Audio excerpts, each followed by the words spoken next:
Hey there, Nate here with the Volunteer Tech Vlog on the Live Sound 101 YouTube channel.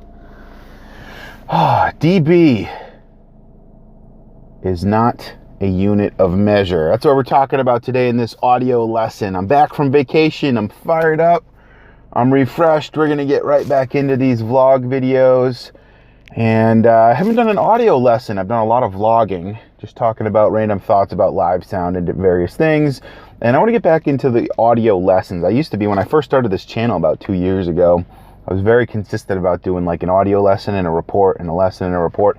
And then I just started doing kind of like vlogging, more just kind of like off the cuff, off the top of my head. But I want to talk about something, I usually talk about something specific, but I just noticed I haven't done a lesson in a while. So as we drive here, as you come for a ride in the passenger seat, as I drive to go do live sound at my church this morning, we're going to be talking about the dB and how it's not a unit of measure. And this is a very important concept for a live sound volunteer or a live sound engineer to understand. So let's talk about it a little bit, because it's one of those things that you can just kind of coast through and not fully understand and kind of take for granted. And of course, I am not like a physicist or anything, so I'm not going to be able to.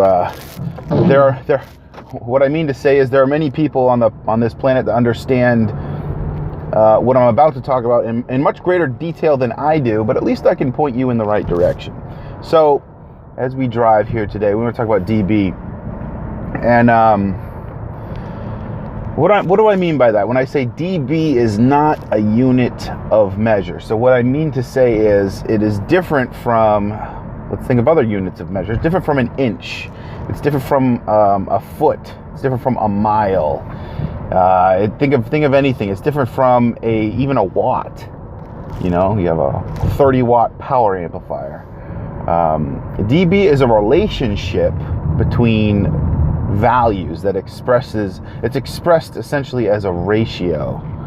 And there must be like a 5K race or something going on. There's like a ton of traffic here bright and early on a Sunday morning, which is a little bizarre, and there's a police officer stationed back there. Anyway, a lot of traffic on this road. Usually there's no traffic. So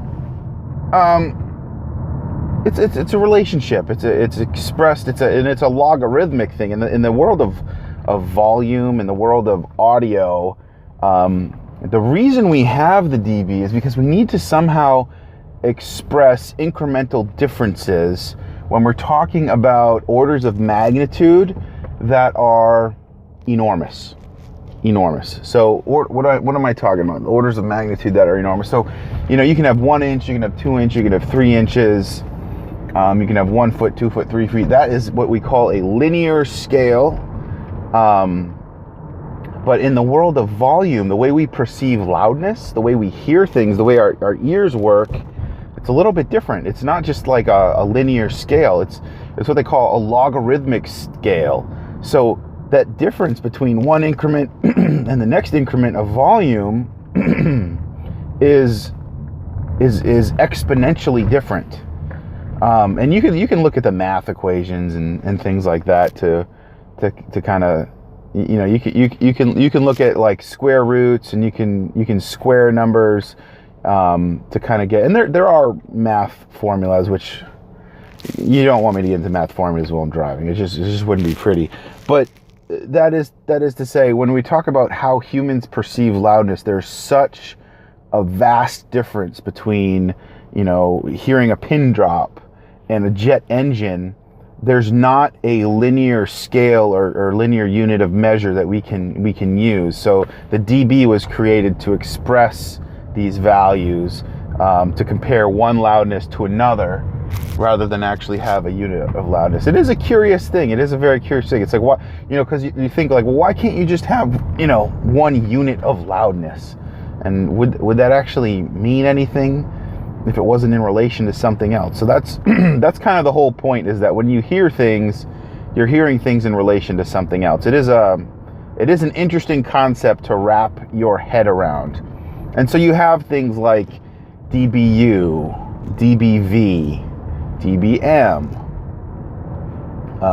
There's more, but you have dB relationships in reference to an electrical voltage. You can have them in reference to sound pressure levels.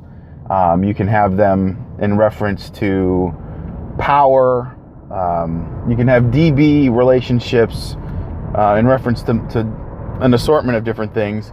And there's two main equations that, oh geez, let me see if I can remember this off the top of my head. There's two main equations that you wanna remember for dB when you're trying to calculate differences. You know, it's one of them is 10 times the log of let's just call it value 1 over value 2, and one is 20 times the log of value 1 over value 2. And now if you're not, I just said I wasn't going to get at math equations, but now I'm getting into them. So whenever you're dealing with, now see if I can remember this right. I should look this up. I know I should look this up, but when you're dealing with, I think when you're dealing with pressure, you got to use the 20 log formula. When you're dealing with power or voltage, you got to use the 10 log formula. Don't quote me on that. Look, definitely Google it, but there's two primary equations you got to deal with when you're trying to calculate dB drops or change. I shouldn't say drops. I should changes in dB, whether it's a positive, positive or negative change, and you do it with this, 10 log of dB1 over dB2, whatever that is. It's kind of like a delta relationship, and you can calculate the difference. But I mean, in that respect, it sounds confusing, but I actually find that the log equations in terms of math aren't all that bad. But something for you to explore and think about if you're a live sound engineer, if you're a volunteer, if you haven't kind of wrapped your head around that and you really want to dig deeper and understand dB a little better. I see this question a lot on like the Facebook groups, is people talking about they're not really understanding, dB, and people throw around all these terms and they don't quite get it. And so I wanted to make a video just kind of explaining like why dBs are a little bit of a different animal compared to units of measure that you might be used to. So anyway, those are my quick and dirty thoughts. I guess I should mention when we measure sound at our church, we use dBA weighted. So that's another thing that you'll hear, especially in terms of measuring loudness. You've got these different weightings to measure it. You've got dBA and dBC, A weighted and C weighted, and there are actually a few other weightings to measure various things. But the way to understand the weighting at a real high level without getting into nitty gritty stuff is the A weighting, I believe, again, off the top of my head, I didn't read up on this or anything, A weighted, I believe, is compensating for how humans perceive sound versus measurement equipment. So if you had some sort of machine that could measure sound, it could measure it very precisely. The human ear is a very specific type of measurement tool. Essentially, it's a human measurement tool, and so our human ear responds to different frequencies differently as you go lower in the spectrum, as you go higher in the spectrum, and there is a response time associated with that.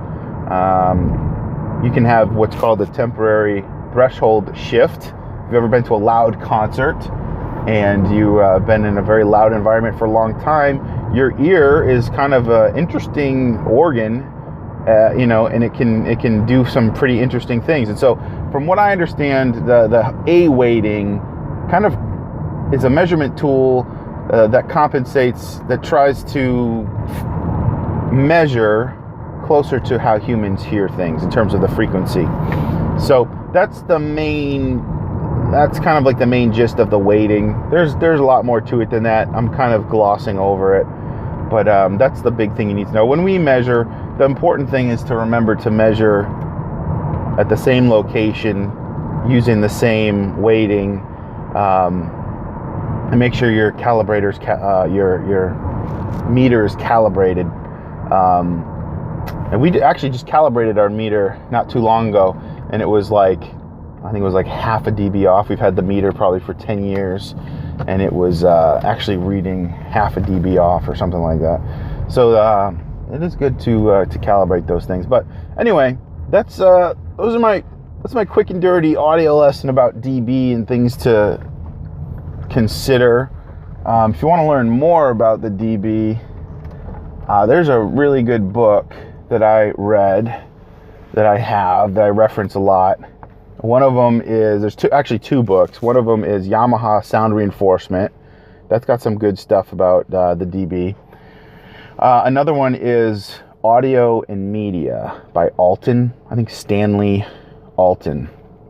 So 2 books. Maybe if I remember, I'll put a link in the description here if you want to read more about dB. But yeah, dB is a funny animal. It is not a unit of measure. It's a relationship. So something important to remember. Quick shout out to Kenneth.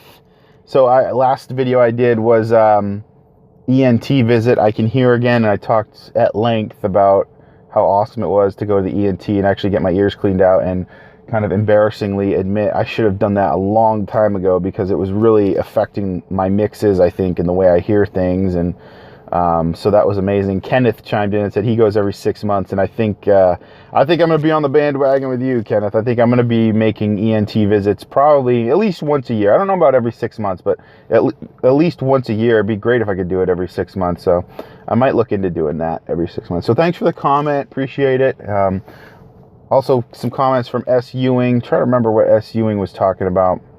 I think he was talking about the ENT stuff too. I remembered Kenneth's comment, but anyway, thanks for the comments, guys. Appreciate it. EBC Norfolk, thanks for the prayers.